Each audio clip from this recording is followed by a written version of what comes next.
जय श्री राधे, जय श्री कृष्णा। कैसे हैं आप सभी? तो एक बार चलिए फिर से जयकारा लगाते हैं, हारे का सहारा बाबा खाटू श्याम हमारा।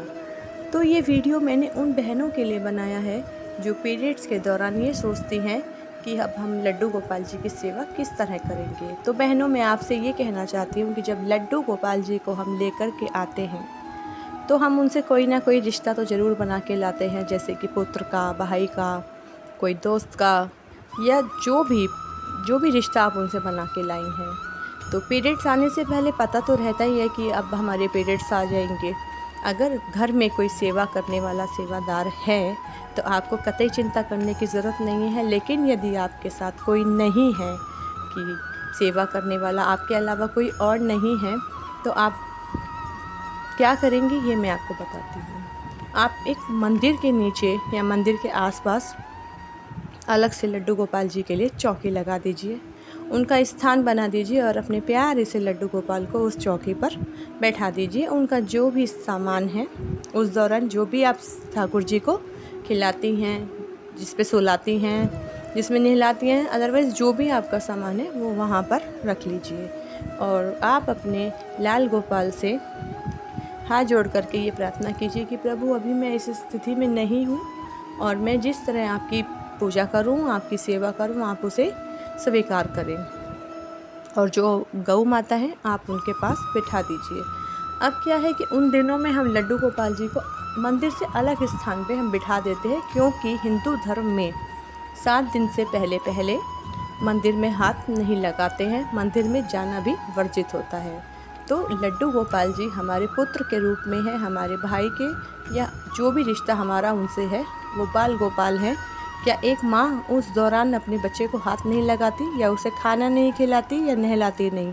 सब कुछ कर सकती है। तो बाल गोपाल की सेवा भी हम उन दिनों में अच्छे से कर सकते हैं और आप भी कर सकती हैं। क्योंकि देखिए, ये तो एक सृष्टि का एक संरचना है, जो भी है ये सभी के साथ ही है। कोई लड्डू गोपाल जी रखने वालों के साथ ही अलग से नहीं है। तो ये सब चलता है, ये सृष्टि का नियम है, तो ये होता ही होता है। और ये इसमें घबराने की कोई ज़रूरत नहीं है। आप लड्डू गोपाल जी की अच्छे से खूब सेवा उस दौरान भी कर सकती हैं, आपको परेशान होने की ज़रूरत नहीं है। और वहाँ रख कर के आप जैसे भी लड्डू गोपाल की दिनचर्या को निभाती हैं, उनको खिलाना, सुलाना, नहलाना, बैठाना, जगाना, उनको कुछ सुनाना, जो भी आप करती हैं आप आराम से उस टाइम पे कर सकती हैं। तो ये सोचने की आपको बिल्कुल भी कतई भी ज़रूरत नहीं है कि भाई हमारे पीरियड्स आ गए हैं या हम इस चीज़ से होकर गुज़र रहे हैं तो हमारे ठाकुर जी की सेवा कौन करेगा, कैसे करेंगे, वो भूखे रह जाएंगे या वो बिना नहाए रह जाएंगे। नहीं, ऐसा कुछ भी नहीं है। आप आराम से उनकी सेवा, पूजा पाठ, जो भी उनकी कार्य है उनको कर सकती हैं। तो जो ये वीडियो मैंने बनाया है ये उन्हीं अपने भक्तों के लिए, अपनी बहन बेटियों के लिए बनाया है जो इस चीज़ से सामना करती हैं और उनके दिलो दिमाग में यही विचार रहता है।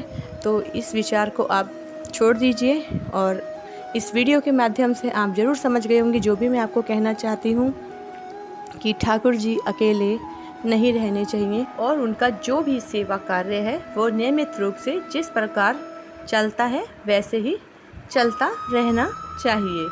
तो भक्तों, कैसी लगी आपको मेरी ये वीडियो लड्डू गोपाल जी की? अब आप बिल्कुल अपने मन से चिंता को निकाल दीजिए और आराम से अपने ठाकुर जी की पूजा पाठ कीजिए। तो हमारे जो लड्डू गोपाल हैं, हमारे जो बाल गोपाल हैं, उनको भी ऐसा ना लगे कि भाई रोज़ ऐसा होता है वैसा होता है, अब मैया कहाँ चली गई है। तो मैया लड्डू गोपाल के पास ही है और उनकी सेवा में ही है।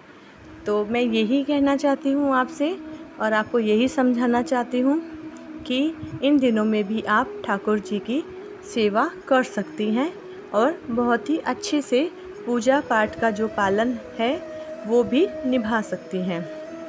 हमारे ठाकुर जी सब तरह से हमारी जो पूजा होती है उसे स्वीकार करते हैं।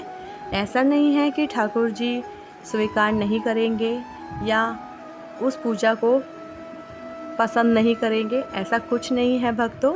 आप ठाकुर जी की सेवा कर सकती हैं। तो कहती हूँ एक बार फिर से आपसे, राधे राधे, जय श्री कृष्णा, जय श्री श्याम।